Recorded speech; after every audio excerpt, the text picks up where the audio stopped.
మీరు ఉన్న డబ్బంతా తీసుకెళ్లి స్టాక్ మార్కెట్ లేదా మ్యూచువల్ ఫండ్ లో ఇన్వెస్ట్ చేస్తున్నారా? అయితే మీరు అందరికంటే పెద్ద తప్పు చేస్తున్నట్టు. ఎందుకంటే ఫస్ట్ మీరు చేయాల్సిన ఇన్వెస్ట్మెంట్ ఏంటంటే ఎమర్జెన్సీ ఫండ్ లో ఇన్వెస్ట్ చేయడం.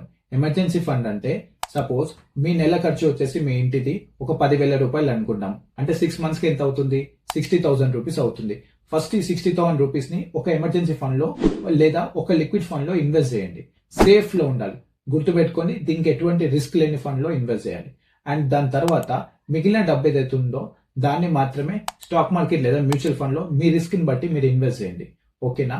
ఇలా చేసినట్టయితే ఎమర్జెన్సీ ఫండ్ వల్ల వచ్చే బెనిఫిట్ ఏంటంటే suppose for example A Covid 2019 లాంటిదో లేకపోతే ఇంకోటి ఏదైనా వచ్చింది అనుకోండి, ఎటువంటి ఫైనాన్షియల్ ప్రాబ్లం మీకు వచ్చినా మీరు మీ ఫ్రెండ్స్ దగ్గరనో రిలేటివ్స్ దగ్గరనో అడుక్కోవాల్సిన అవసరం మీకు పడదు. ఎందుకంటే మన ఫ్రెండ్స్ మన రిలేటివ్స్ చాలా మంది మనం వెళ్ళి వాళ్ళని హెల్ప్ అడిగితే మనకు హెల్ప్ చేయడం పక్కన పెడితే మన గురించి అవతల వాళ్ళకి ఎక్కిరియడానికి ఎక్కువ వాడుకుంటారు. సో ఈ విషయం అందరికీ తెలిసిందే. అయినా కూడా మనం కేర్లెస్ గా ఎమర్జెన్సీ ఫండ్ ఎవరు మెయింటైన్ చేయరు. ఫస్ట్ ఎమర్జెన్సీ ఫండ్ మెయింటైన్ చేయండి. 6 మంత్స్ మీ ఖర్చులకు అవసరమైన డబ్బుని ఎమర్జెన్సీ ఫండ్ లో పెట్టండి. ఆ తర్వాత మిగతా డబ్బుని స్టాక్ మార్కెట్ లేదా మ్యూచువల్ ఫండ్ లో మీ రిస్క్ ని బట్టి మీరు ఇన్వెస్ట్ చేసుకోండి. ఓకేనా? మీకు ఇలాంటి మరింత ఫినాన్షియల్ నాలెడ్జ్ గెయిన్ చేయడం కోసం నా ఛానల్ ని ఇప్పుడే సబ్స్క్రైబ్ చేయండి.